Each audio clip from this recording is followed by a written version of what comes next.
자, 오늘은 한 고등학생의 죽음에 관련해서 이야기를 해보려고 해. 일찍 세상을 떠난 친구의 이름은 준성이야.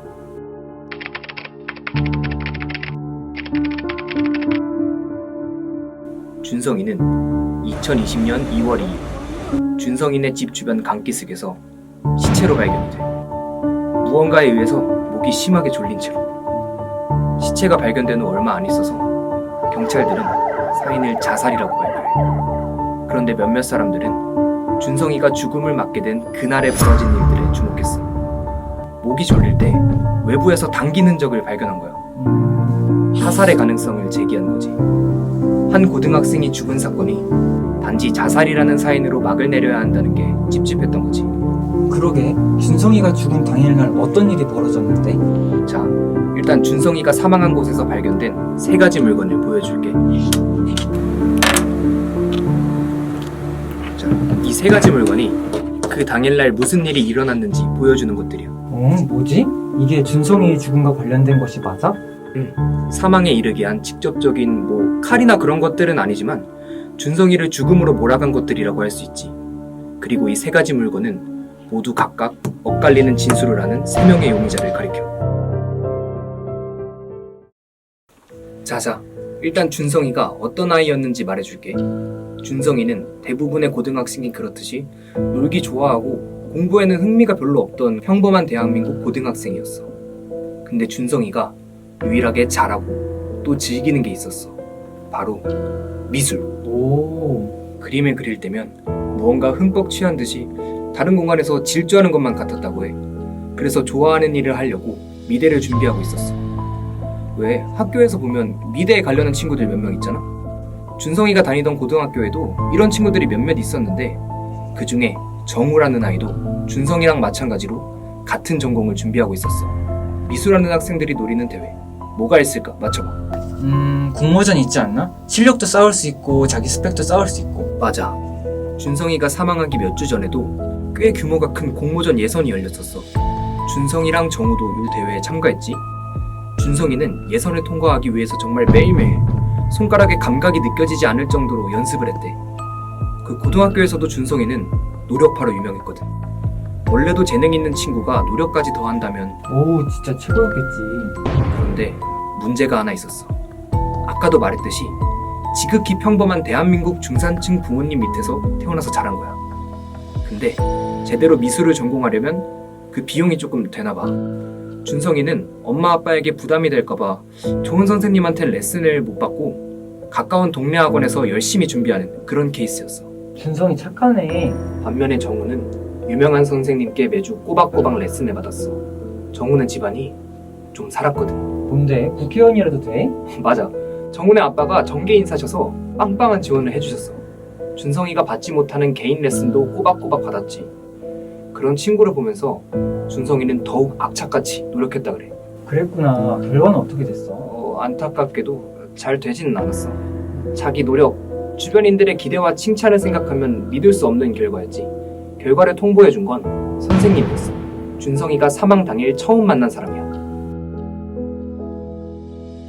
선생님은 경찰과의 조사에서 그날을 이렇게 회상해. 진로 고민이 많아 보여서 공모전 탈락 위로해주면서 상담 좀 했다. 준성이의 적성과 성적에 맞는 대학과 학과를 추천해주고 공부도 열심히 하라고 듣기 파일이 담긴 mp3도 줬다. 그게 혹시 첫 번째 증거야? 이어폰? 평범한 선생님 같은데? 그치. 그런데 핸드폰에 녹음된 목소리는 다르게 말하고 있었어. 한번 틀어봐. 김준성, 넌 성적 맞춰서 대학 가라. 미대 진학하려면 돈도 엄청 들고 얼마나 힘든지 너도 알잖아. 그리고 미술은 정우 같은 애들이 하는 거야. 넌 모든 게 애매해. 평범하게 대학 가서 평범하게 살아.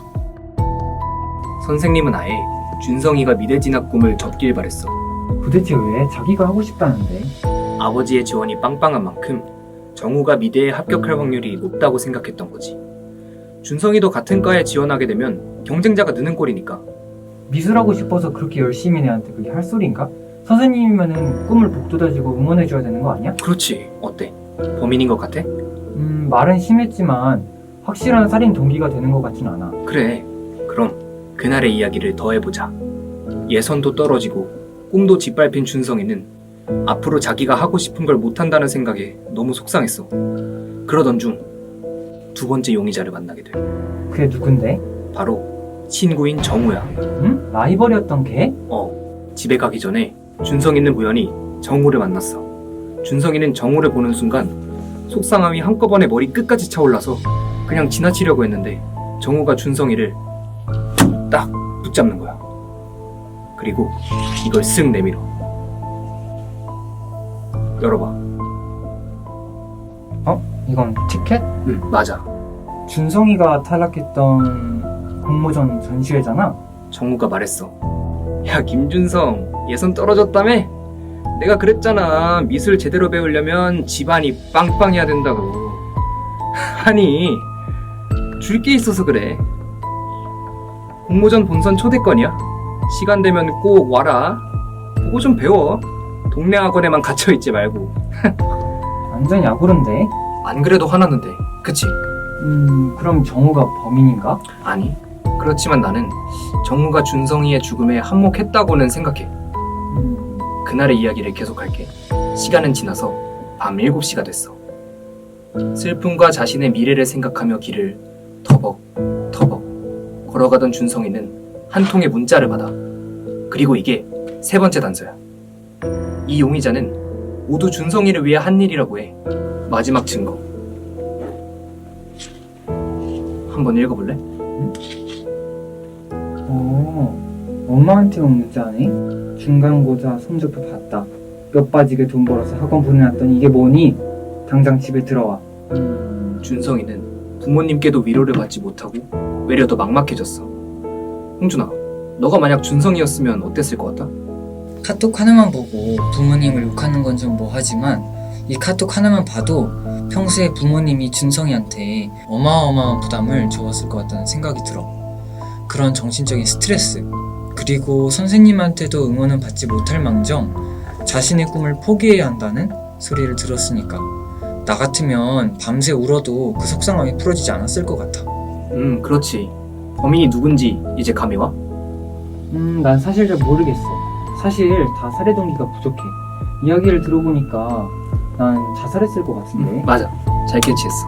자, 이제 그날 있었던 진실에 대해 말해줄게. 연쇄적인 사건의 발생에 유의해서 들어줘. 하루 종일 답답한 일만 있었던 준성이는 집으로 바로 가지 않았어. 왜냐면 집에 가면 또 부모님이랑 말다툼을 할 것 같았거든. 정처 없이 걸어다니다가 오늘 하루의 일을 곰곰이 생각하던 준성이는 난 그날 하루에 일어난 단편적인 일 3개만 생각하면 안 된다고 생각해.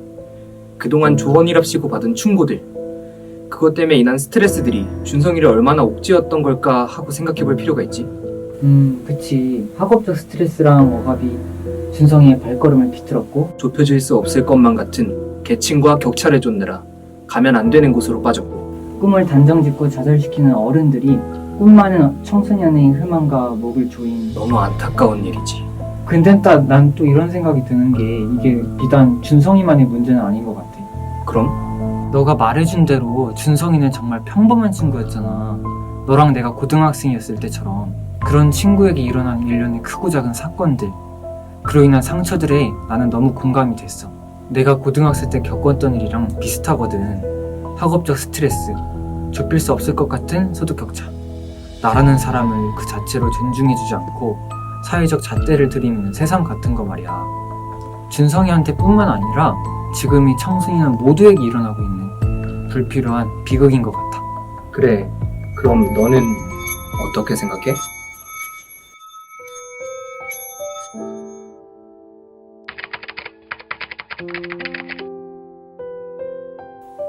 청소년이 기성세대에게 하고 싶은 이야기를 스토리텔링 형식으로 녹여내 보았습니다.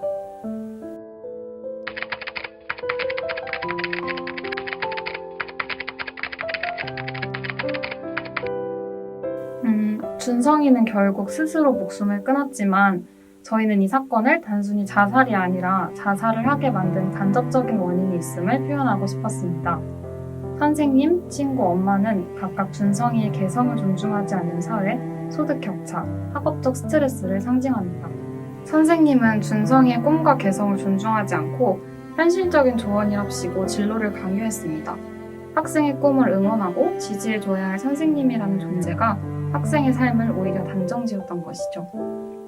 친구인 정호는 준성이와는 다르게 부모님으로부터 풍족한 지원을 받았던 친구인데요. 기성세대에서 형성된 노력만으로 극복할 수 없는 환경적인 요인이 한 청소년을 좌절시켰음을 표현하고 싶었습니다.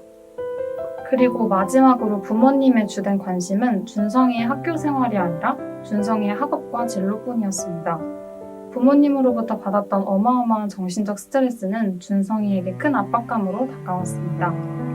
이러한 세 가지 원인들은 준성이라는 한 평범한 학생을 옥죄고 결국 비극적인 사건을 초래했음을 영상에 담고 싶었습니다.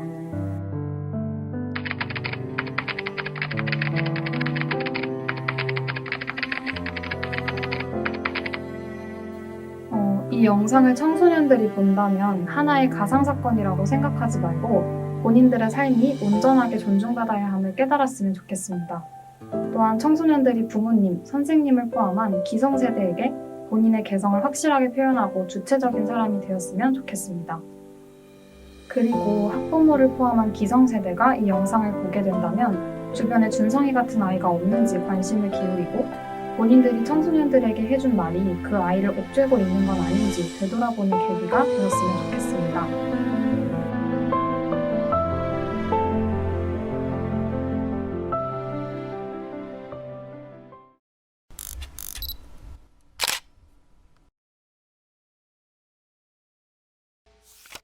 (2022) 플러썸 청소년 영상제